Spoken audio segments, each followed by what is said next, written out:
우리 한 절씩 교독하시고 마지막 절은 함께 읽도록 하겠습니다. 예수께서 무리를 보시고 산에 올라가 앉으시니 제자들이 나아온지라. 입을 열어 가르쳐 이르시되 심령이 가난한 자는 복이 있나니 천국이 그들의 것임이요. 애통하는 자는 복이 있나니 그들이 위로를 받을 것이며 함께요. 온유한 자는 복이 있나니 그들이 땅을 기업으로 받을 것임이요. 아멘. 온유한 사람은 행복합니다 라는 제목으로 담임 목사님 말씀 전해 주시겠습니다. 반갑습니다. 잘 지내셨죠? 저희들이 5월 달만 되면 다른 그 어떤 때보다 가정에 대해서 생각을 하고, 특히 이번 달에는 가정 회복하다라는데, 제가 오늘 오전에도 아침에도 한 가정에서 저에게 아침 일찍 카톡이 와서 기도 제목을 나누고 또 함께 했었는데, 이런 부분에 대해서 사실은 꼭 5월이 아니더라도 우리 가정이 항상 회복되어져야 되고 은혜가 필요합니다. 그래서 안내지에 있는 대로 여러분 한번 시도해 보시고 또 함께 해주시고 그렇게 하시면 좋겠고요. 돌아오는 토요일 날에 가정 예배 특강이 있는데 여러분 기대하셔서 여러분 아시겠지만 제가 어떤 강사님들을 모실 때에는 사실은 내놓으라 하시는 분들, 그리고 다른데 제가 안 빼앗기려고 이렇게 애쓰고 이렇게 모시는 분인데, 이번 강의해 주신 분도 굉장히 좋으시고 잘 하시는 분입니다. 그래서 도전 받으시고 또 그 시간을 놓치지 않으셨으면 좋겠습니다.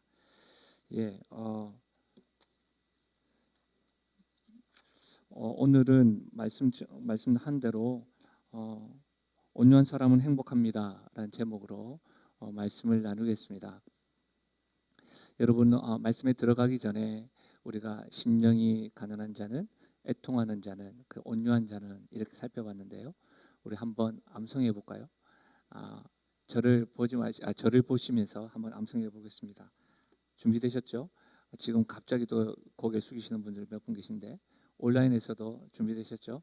같이 암송해 보겠습니다. 심령이 가난한 자는 시작. 심령이 가난한 자는 복이 있나니 천국이 그들의 것이며 애통하는 자는 복이 있나니 그들이 위로를 받을 것이며 온유한 자는 복이 있나니 그들이 땅을 기업으로 받을 것입니다. 아멘. 최근에 어떤 분이 자기가 가지고 있고 좀 약한 부분들이 사람들마다 다 있잖아요. 근데 상대방이 그 부분을 건든 거죠. 그래가지고 자기도 자기 자신에게 놀라면서 분을 내었다는 거예요. 흔히 말하면 막 퍼부었다는 거예요.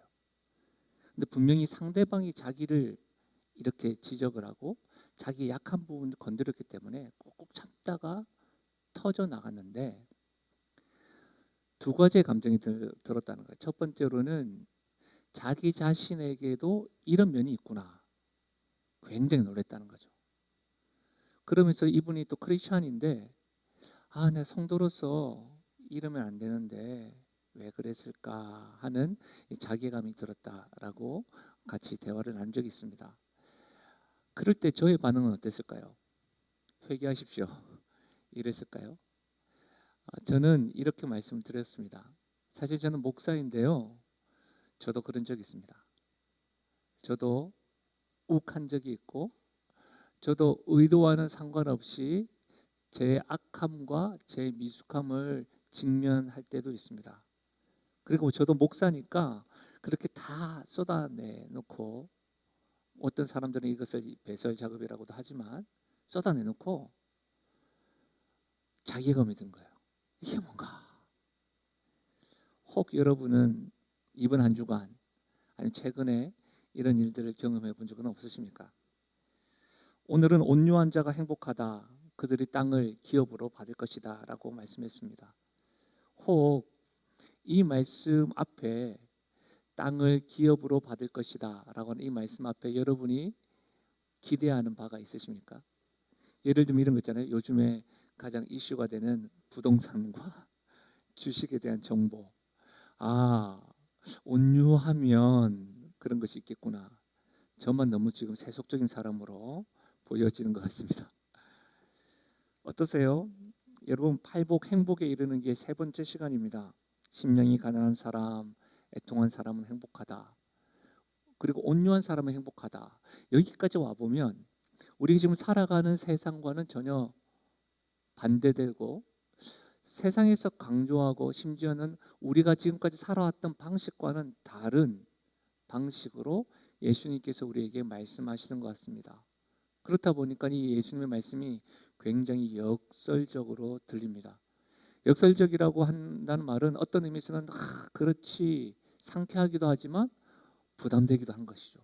아닌데 내가 사는 세상은 그렇지 않은데 내 주변은 그렇지 않은데 이렇게 되는 것이죠. 오늘 더욱이 온유한 자가 땅을 기업으로 받는다고 합니다. 여러분 우리가 땅을 정복하고 땅을 얻는 사람들 그런 리더십은 대체로 어떻게 해요? 카리스마가 넘치고 열정적이고 강력한 사람 그런 사람이 우리가 배워오면서 떠오르는 사람 대표적인 사람 어떤 사람이 있을까요? 알렉산더 대왕, 징기스칸 우리나라로 이야기하자면 광개토 대왕 뭐 이런 사람이 있지 않겠습니까? 근데 그렇기 때문에 온유한 사람이 땅을 얻을 수 있을까요? 이런 의문을 가지기도 합니다. 사실은 이런 질문들은 오늘 말씀을 접하고 있는 우리들 뿐만 아니라 당시 예수님의 말씀을 듣고 있는 사람들 우리가 지금 마태복음 5장을 배우고 있는데 마태복음의 최초의 수신자들 대표적인 수신자인 유대인들에게도 그리하였습니다. 다시 말하면 이 말씀은 오늘을 살아가는 우리들 뿐만 아니라 당시에 이 말씀을 들었던 사람들에게도 예수님의 말씀은 굉장히 역설적일 뿐만 아니라 충격적인 메시지였다는 것이죠. 당시 유대인들은 여러분 로마 정권에게 군사적인 침략을 받았죠. 또 정치적인 압제도 받았습니다. 그러니까 어떻게 해요? 경제적인 빈곤과 사회의 혼란에서 구약에서 약속하셨던 그 메시아를 그들은 항상 정치적인 메시아를 대망하고 열망하였습니다. 어떤 의미에서 이들은 이와 같은 현실 속에서 메시아 사상은 정치적인 메시아가 리더십이 일어날 것이다 라고 하는 이 생각들은 지워지지 않는 상처였습니다. 이 뇌리에 박혀있는 흔적이요 열망이기도 하였습니다. 여러분 사도행전 1장 6절을 한번 보시겠어요? 그들이 모였을 때에 예수께 여쭈어 이르되 주께서 이스라엘 나라를 회복하심이 이때니까. 여기서 말하는 그들은 예수님의 제자들입니다. 여러분 사도행전 1장 6절인데 우리가 읽지는 않았지만 4절 1장 4절과 5절에 보면 예수님께서 십자가에서 죽으시고 부활하셨죠. 그리고 부활하시고 난 이후에 40일 동안 제자들에게 보이시면서 그들에게 하나님 나라에 대한 말씀을 가르쳐 주셨습니다.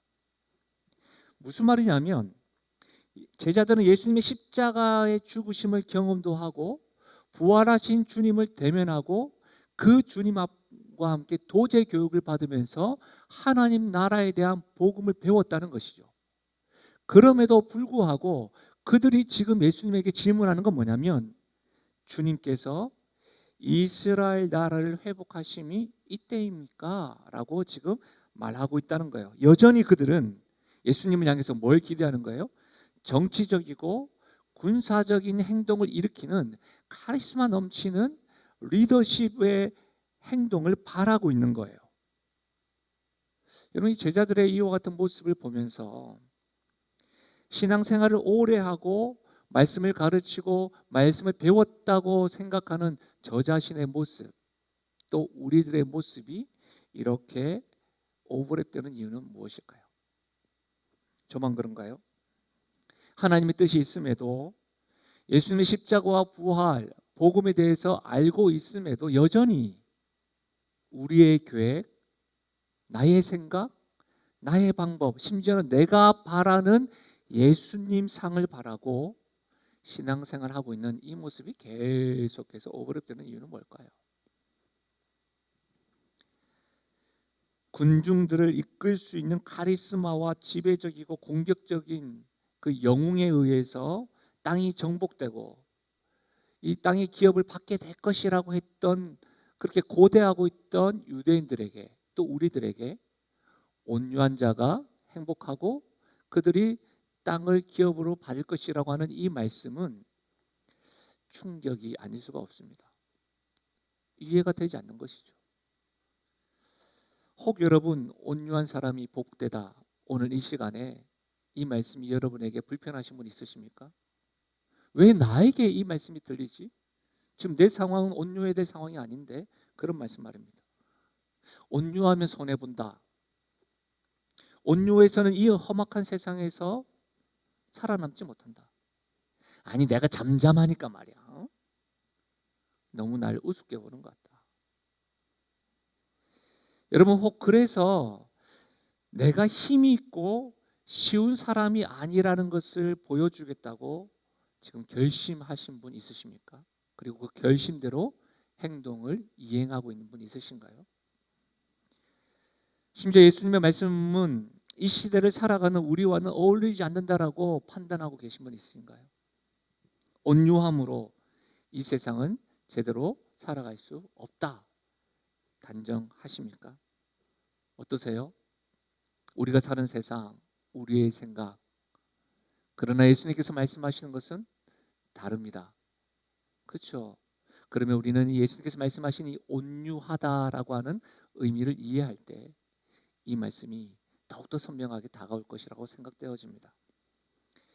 팔복에 대해서 우리가 지금 배우고 있죠. 이 팔복을 잘 해석해 놓은 목사님 가운데 또 마태복음에 좋은 주석가 가운데 핸드릭슨이라고 하는 분이 계신데, 그 핸드릭슨 주석에 보니까 이 부분을 이렇게 주석했습니다. 들어보십시오. 온유한 사람이란 분을 잘 내지 않는 사람, 자기가 입을 두고 생각하지 않는 사람, 화낼 만한 일을 당할 때에도 그 화를 부드럽게 참아내는 사람, 해나 악을 그대로 갚기보다는 차라리 기꺼이 참는 사람, 악의를 품지 않는 사람, 그러면서도 줏대가 없는 것을 뜻하지 않으며 연약한 것을 의미하지 않는다. 온유가 이런 뜻이래요. 지금 현장에서도 그렇고 온라인에서도 지금 아마 분위기가 그런 사람이 어디 있어? 꼭 이런 것 같습니다. 이런 사람이 가능할까요? 질문하게 됩니다. 이런 사람을 되라고 강요하라고 한다면, 또 한 주간에 여러분의 삶 가운데 어떤 복잡한 일이 있었는지 모르겠는데 성령께서 오늘 이 시간에 이 말씀을 여러분에게 들려주신다고 한다면 아마 적어도 모르지만 불편한 분이 있을 것 같아요. 여러분의 감정과 생각 어떻습니까? 우리가 잘 알고 있는 이 강해 설교자 로이드 존스 목사님 역시도 이 부분을 이렇게 해석하고 이해하였는데요. 한번 들어보십시오. 온유함이란 외적 태도의 문제일 뿐만 아니라 내적 정신의 문제이다. 우리의 입술과 입을 통제하여야 하며 말하고 싶은 것을 말하지 않아야 하며 자기를 주장하지 않음과 동시에 자기 연민을 하지 않음을 의미한다고 하였습니다. 이해되세요? 그래서 특히 이런 온유에 대해서 우리가 교회 안에서 그런 거 있잖아요. 가정에서는 막 풀어내고 교회만 오면 딱 하고 하고 싶은 말도 하지 않는 것이 온유니까 꾹 참는 분들이 있어요. 온유 어떻게 다가오십니까?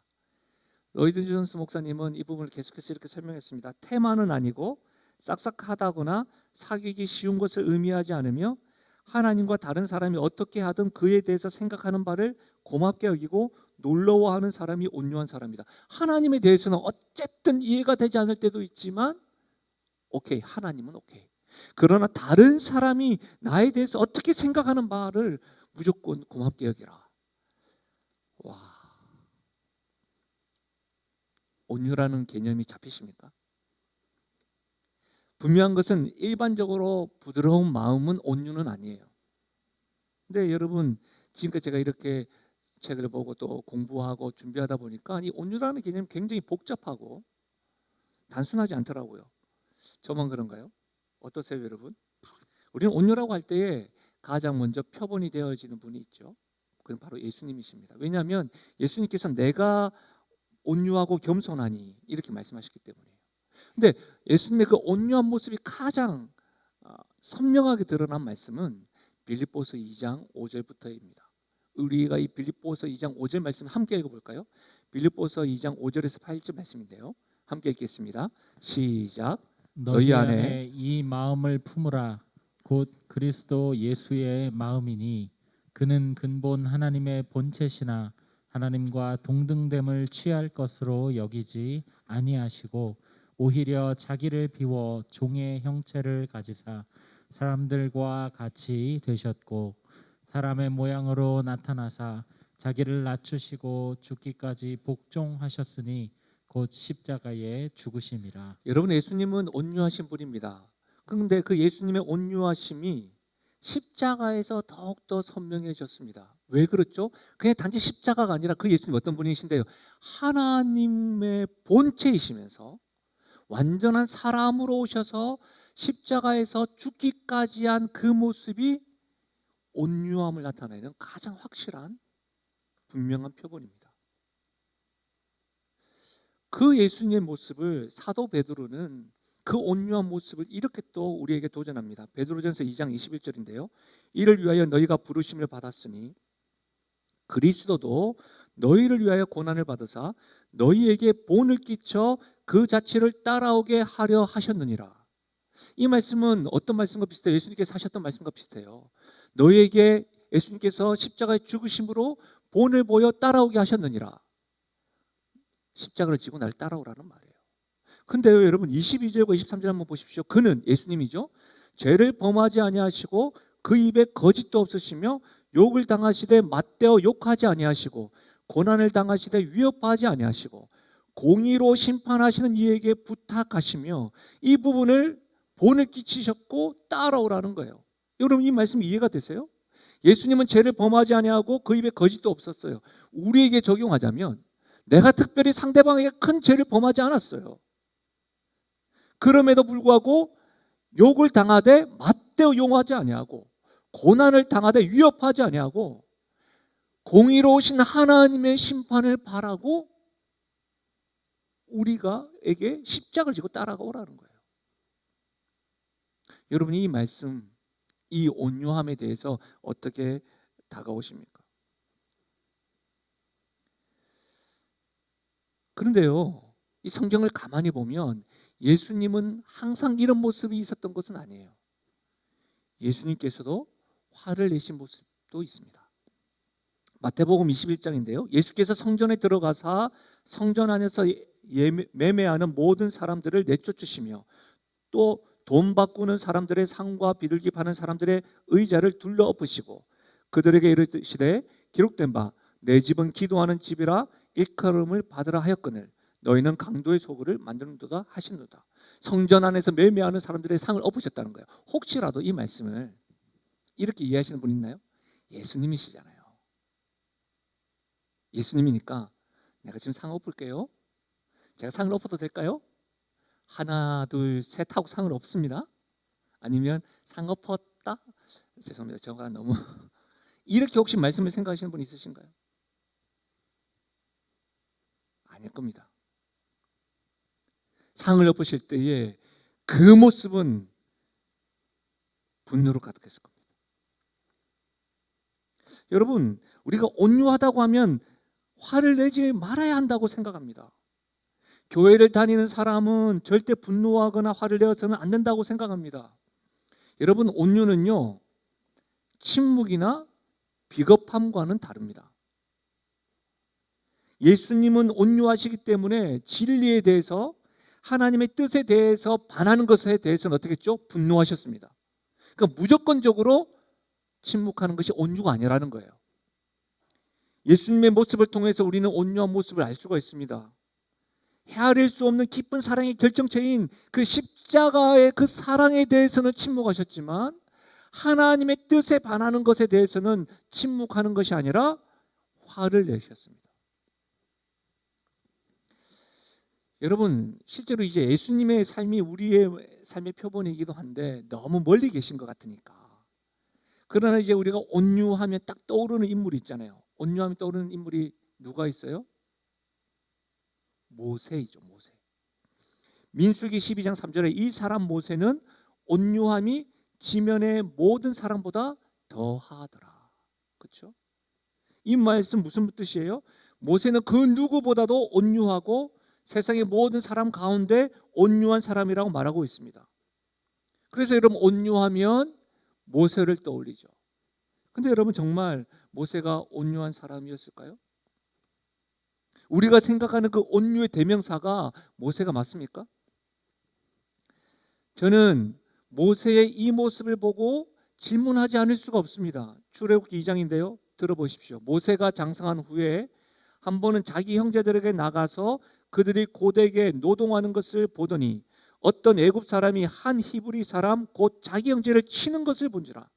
좌우를 살펴 사람이 없음을 보고 그 애굽 사람을 쳐 죽여 모래 속에 감추니라. 여러분 한번 욱하면서 소리 지를 수 있죠. 화낼 수 있죠. 그러나 쳐요. 폭력을 행해요. 폭력을 행하는 것뿐만 아니라 어떻게 합니까? 좌우를 살펴 사람 없음을 보고 그 사람을 쳐 죽여 모래 속에 감추니라. 자기 백성을 구한다는 의기는 이해가 되지만 여러분 사람을 죽이고 시신유기하는 이 모습에서 온유한 사람이라고 할 수 있을까요? 아니 모세가 말이에요. 사이코패스도 아니고 만약 그의 나이가 40세로 젊은 혈기로 그럴 수 있다고 40세가 젊은 나이일까요? 어쨌든 40세여서 젊은 혈기로 그럴 수 있다고 이해해도 정말 여러분 모세가 온유한 사람이라고 단정할 수 있습니까? 저는 계속 의문이 들어요. 왜냐하면 이 사건 이후에 그는 40년 동안 광야 생활을 통해서 하나님께 훈련받습니다. 광야 생활을 해요. 근데 80세 때에 이스라엘 백성을 이끌고 광야로 나갑니다. 80세 때. 그리고 광야에서 시내산에 올라가 하나님에게 율법을 받습니다. 하나님께 율법을 받는 그 기간 동안 이스라엘 백성들이 애굽에서 자신들을 구원해 준 신께 예배하고 축제를 벌이는데 금송아지를 만들어서 춤추는 모습을 보고 하나님께 받았던 그 율법의 말씀을 던져 깨부숴버립니다. 40세 혈기왕성할 때가 아닙니다. 80세 때입니다. 40년이 지나고 80세의 연륜임에도 불구하고 이런 모습이 과연 온유한 사람인가요? 이런 질문을 계속 가지는데 성경은 저의 질문에도 불구하고 흔들림 없이 말합니다. 지면의 모든 사람보다 모세는 온유하다. 이렇게 증거하고 있는 거예요. 어떠세요, 여러분? 온유한 사람, 온유한 자, 이 개념이 잡히신가요? 저는 이 개념을 이해하기 위해서는 논문도 살펴보고 많은 분들의 어떤 의견과 해석에 대해서도 이해를 해야 되겠지만 성경의 원뜻, 원어의 뜻을 사전을 찾아보면서 살펴보는 것이 가장 정확하겠죠. 이 온유한 자의 원어적인 의미는 프리워스라고 하는 언어인데 이것은 몰라도 이 뜻은 이렇습니다. 본능과 충동, 격동 등 감정을 제어할 수 있는 훈련된 사람. 다시요. 본능과 충동, 격동 등 감정을 제어할 수 있는 훈련된 사람. 이런 의미에서 온유한 사람은 하나님을 통해 만져지고 훈련되어진 성품이에요. 뭐라고요? 온유는 하나님을 통해 만져지고 훈련되어진 성품이에요. 그래서 이런 온유하다라는 이 말을 진정제, 산들바람, 그리고 길들여진 망아지를 묘사할 때 온유라고 하는 이 프리워스라는 단어가 사용되어졌어요. 근데 여러분 제가 공부를 하고 준비를 하면서 제가 한 번은 인용했던 이 존 메가더 목사님이 이 온유라고 하는 단어를 하나님을 통해 만져지고 훈련되어진 성품인데 이것을 자기가 이해한 대로 단어를 하나 딱 설명했는데 그 단어가 저에게 너무 딱 와닿았던 거예요. 한번 따라 한번 해보실래요? 제어된 힘. 제어된 힘. 예, 제어된 힘. 멋진 말 아닌가요? 제어된 힘. 무슨 말이에요, 여러분? 하나님께서 나의 삶에 간섭하셔서 길들여진 그 힘, 그게 바로 온유라는 거예요. 성경은 천성적으로 저 사람은 온유한 사람이라고 말하는 것이 아닙니다. 하나님을 통해서 만져지고 다듬어져서 제어된 성품을 바로 온유함이라고 이야기하는 거예요. 여러분, 이렇게 따지고 보니까 완전한 신이시면서 완전한 인간의 신 예수님을 제외하고는 나이가 들었음에도 불구하고 자기의 의와 분노 조절이 되지 않는 모세를 가리켜서 우리 하나님께서 온 지면에 모세와 같은 온유한 사람이 없다고 하는 이 말씀이 이해가 되는 것이죠.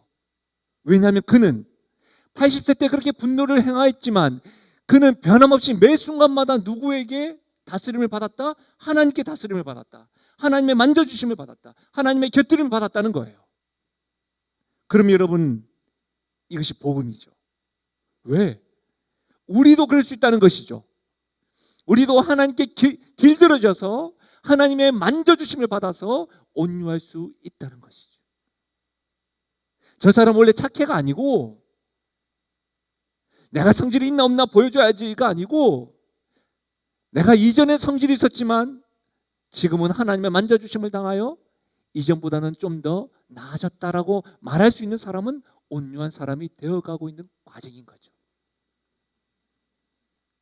사랑하는 여러분, 우리 역시도 하나님을 통해 만져지고 다듬어져서 우리에게 온유라고 하는 제어된 힘이 생길 수 있음을 믿으시길 바랍니다. 40세가 넘어도 목사임에도 목자임에도 장로와 권사임에도 은혜를 받았다고 간증을 하고 다짐을 한 사람이라 할지라도 집안이 다 예수 믿는 집안이라 할지라도 실수할 수 있고 온유하지 않을 수 있습니다. 심지어 여러분, 어제의 모습도 심지어 오늘의 모습에서도 온유함이 있었다가 금방 뒤돌아서 온유하지 않은 모습을 보일 수도 있습니다. 서로 간에 우리가 안녕하세요가 아니라 사랑합니다라고 말을 함에도 불구하고 금방 뒤돌아서 내가 저 지체하고는 다시는 대화를 하나 봐라. 그것으로 인해서 또 그렇게 말한 것으로 인해서 나는 또 왜 이럴까? 이렇게 자괴감을 가질 수도 있습니다. 말에 있어서 그렇게 상처를 입었던 경험이 많은 우리들이 내가 다시는 말로 나 역시도 그랬으니까 다른 사람에게 상처 주지 말아야지 결단을 하였음에도 불구하고 우리의 입술에는 찬양하기보다는 불평과 불만이 가득한 모습을 보이기도 합니다. 나는 많이 단단해졌어. 이전보다도 말이야. 그러면서도 문득문득 나 자신에 대해서 다른 사람들이 말하는 것에 대해 나도 모르게 방어적인 자세를 취하고 다른 사람들의 눈치를 보면서 염려하는 모습을 보이기도 합니다. 제가 성도들과 신방을 하고 성도들에게 기도 제목을 나누면서 참 안타까운 건 뭐냐면 이 기도 제목과 이 상한 마음을 같이 교회 성도들과 나누어서 상담하고 싶은데 또 중보 기도를 받고 싶은데 목사님 혹 이 상황이 또 와전되어져서 오해가 되어지고 또 그런 말들을 돌아서 또 들려지면 상처가 되기 때문에 목사님만 알아봐 주세요.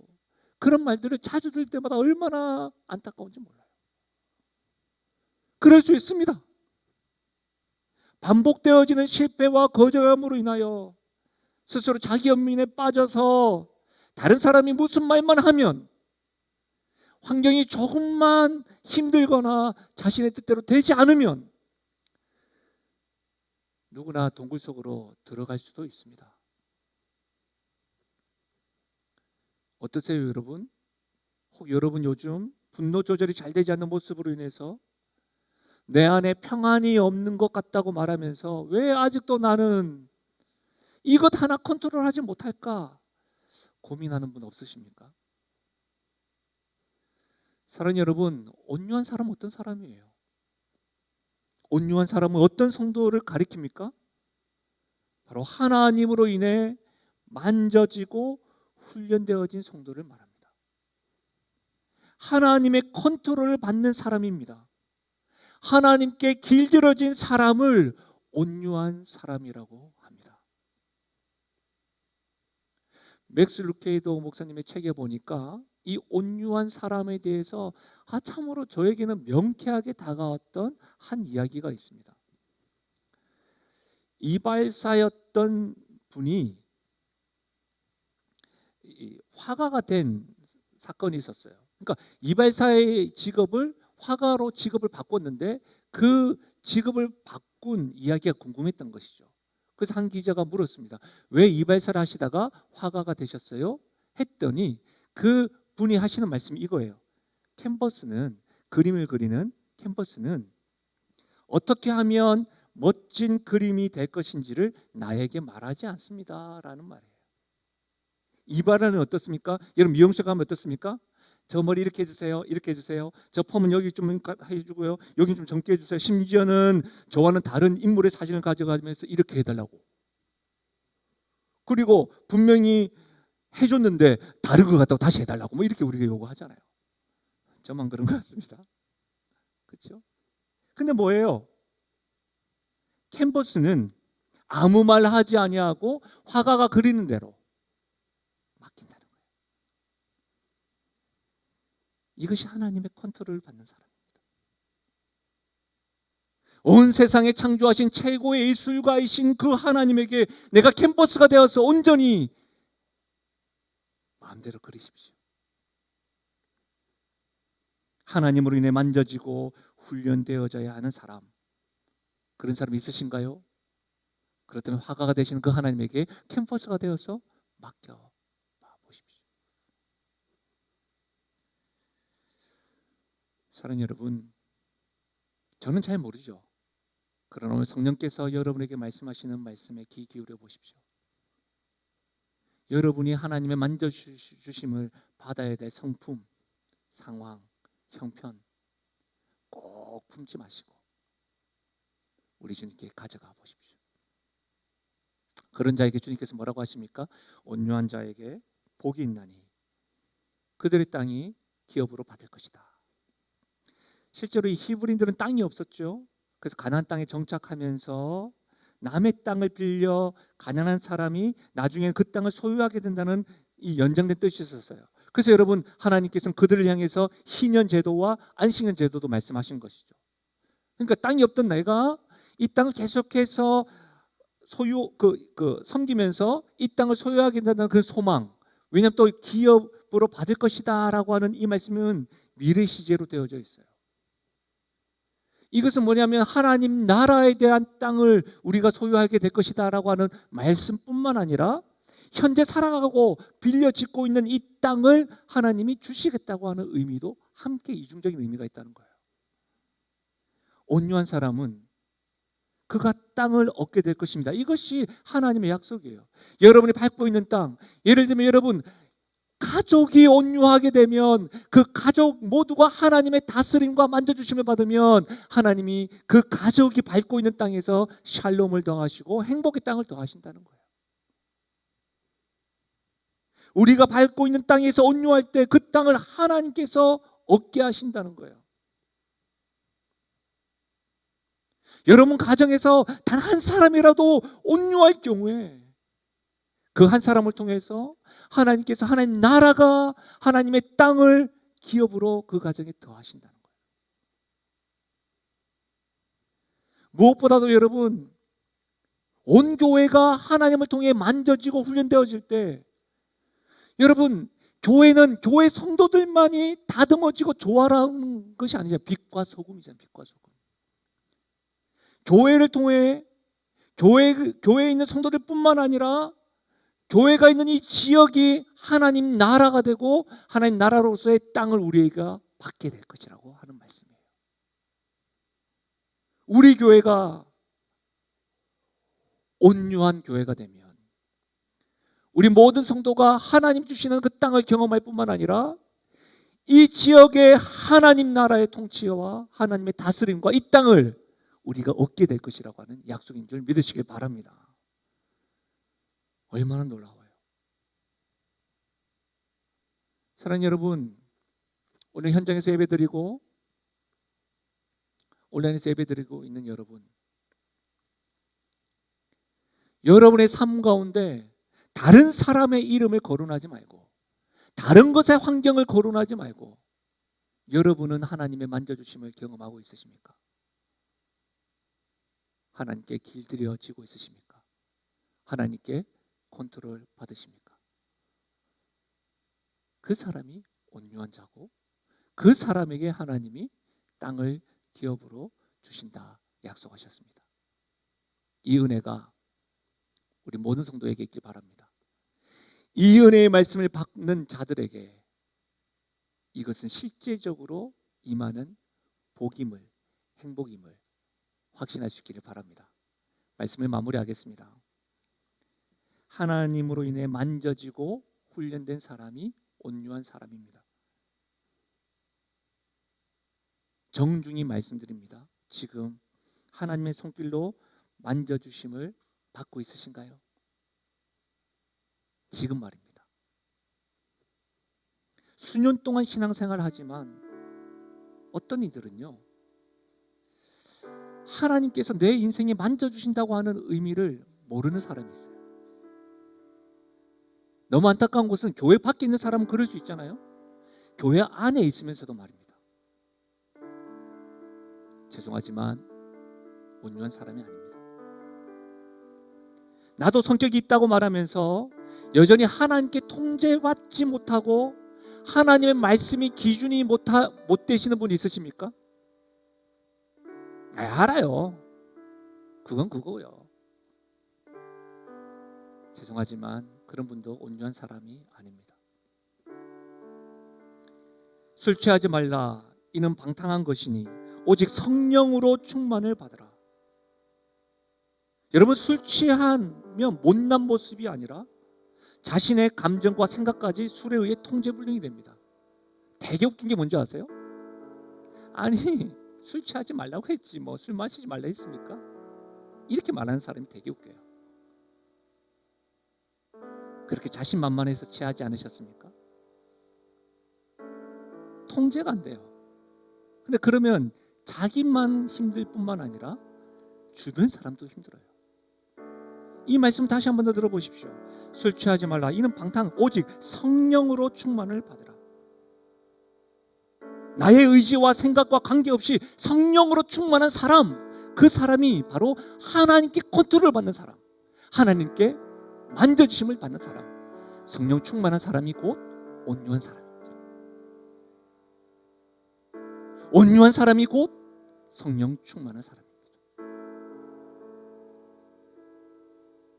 어떻게 온유한 사람이 될 수 있을까요?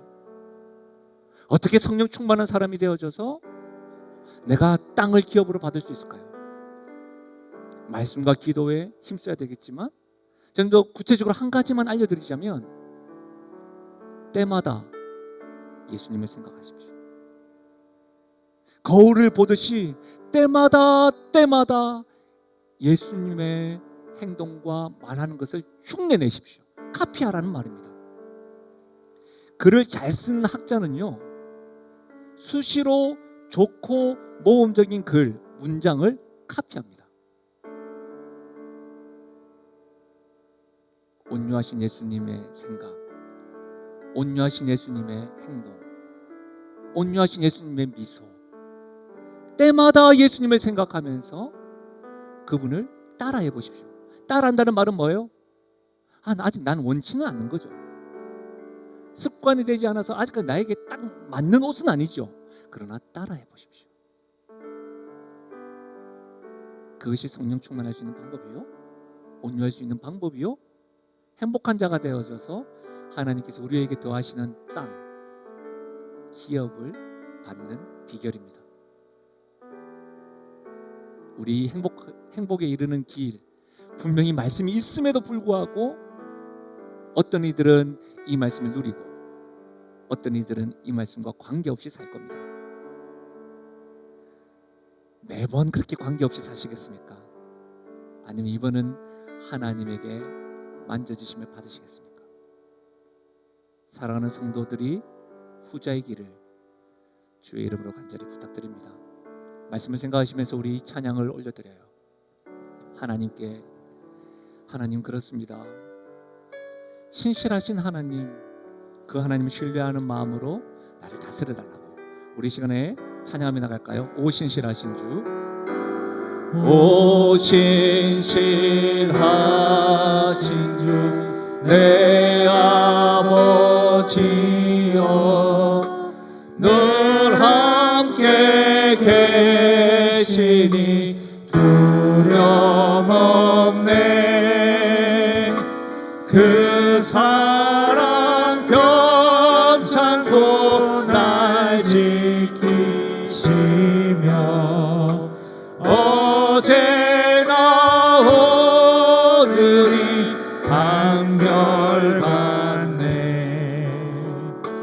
오실실하신 주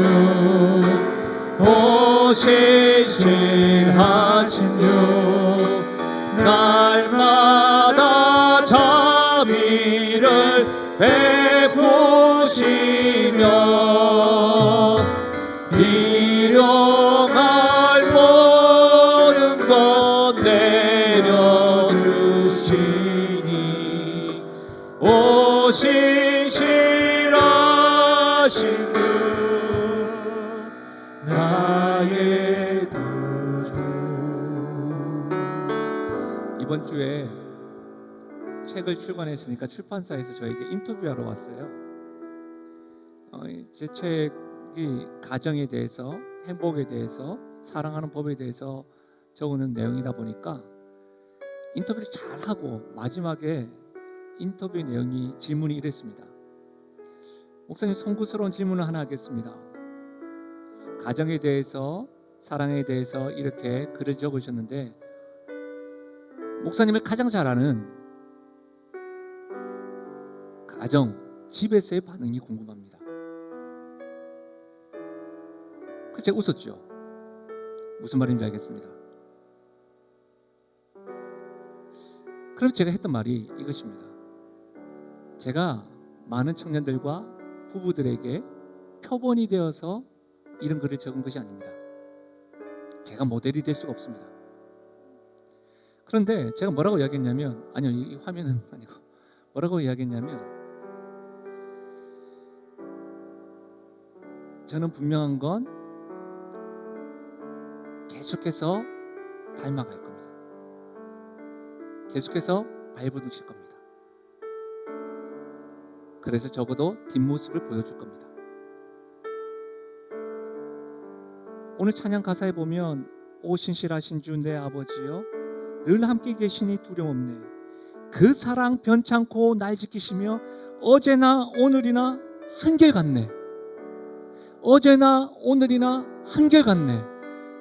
우리는 늘 변함이 있지만 한결같은 신실하신 하나님 따라가고 그 문 앞에서 발버둥치고 닮아갈 때에 성령 충만과 온유함의 우리의 상태임을 또 그것을 경험하게 될 것입니다. 다시 한 번 더 말씀을 생각하시면서 우리 1절 우리의 마음과 힘과 뜻과 정성을 다하여 기도하는 마음으로 찬양할까요? 오 신실하신 주 내 아버지여. 실수도 많지요. 부족함도 많지요. 그러나 두려움 없네. 그 사랑 변찮고 날 지키심. 어제나 우리를 향한 그분은 한결같. 아멘. 오 신실하신 주 오 신실하신 주 날마다 자비를 베푸시며 일용할 모든 것 내려주시니 오 신실하신 주 나의 구주. 오늘은 제가 기도하겠습니다. 신실하신 하나님 아버지, 주님을 향한 우리의 마음과 생각과 헌신은 늘 변함이 있지만 우리를 향한 주님의 사랑은 변치 않고 어제나 오늘이나 한결같음에 참 감사함을 드립니다. 신실하신 하나님, 그분이 이유가 되어서 주님을 바라볼 용기와 부족하고 넘어지고 피투성이가 되었지만 주님을 향하여 기어갈 용기가 있습니다.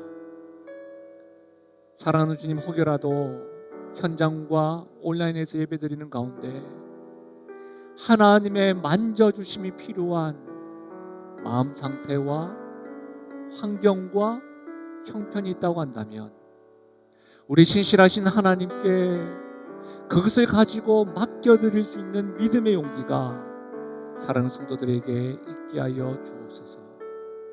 오늘 이 시간에 신실하신 하나님이 만져주시고 역사하시고 함께하심을 경험함으로 완전해서가 아니라 매일 매 순간 주님을 닮아가겠다고, 그래서 온유한 사람이 되어서 주께서 약속하신 땅의 기업을 누리고 경험하며 나가는 사랑하는 성도요, 사랑하는 성도의 가정이요, 사랑하는 우리 다음 세대요, 우리의 생업이요, 우리의 교회요, 이 땅 될 수 있도록 은혜에 더하여 주옵소서. 그렇게 역사하실 하나님을 찬양하고 예수님의 이름으로 기도하옵나이다. 아멘. 우리 함께 선포하실까요? 나는 하나님으로부터 부름받은 하나님의 자녀입니다. 우리는 세상으로 보냄받은 그리스도의 제자입니다. 아멘. 확진자 숫자가 갑자기 또 늘었습니다. 많이 염려되기도 하고 또 연세 있으신 분들이 걱정되기도 하고 다 그렇지만 두려워할 것만은 아니고 개인 방역 철저해서 건강 유의하셨으면 좋겠고요. 온라인 예배 드리신 분들, 또 현장 예배 있는 분들에게 괜찮으시다고 한다면 우리 3부 예배, 2시 예배에도 오셔서 이 임직 예배와 은퇴 예배는 축제입니다. 같이 기뻐하고 증인이 되어주고 기도하며 나아가셨으면 좋겠습니다. 한 주간 또 승리하십시오. 하나님의 복을 받겠습니다. 지금 우리 주 예수 그리스도의 은혜와 하나님 아버지의 무한하신 사랑과 성령의 위로 교통하심과 충만하신 역사가 신실하신 하나님, 우리의 삶을 다스리시길 원하시는 하나님, 늘 우리를 돌보시고 함께 하시는 하나님, 그 하나님 앞에 다스림 받기 원하는 영역들과 삶의 모습을 가지고 달려가서 온유한 사람이 되기로, 또 그리하여 주께서 허락하신 약속의 땅을 기업으로 받기를 소망하며 나가는 사랑하는 성도들의 머리 위에와 그들의 가정과 기도 제목 위에, 생업 위에, 특별히 사랑하는 영신교회와 다음 세대의 머리 위에 지금부터 영원토록 함께 하시기를 축원하옵나이다. 아멘.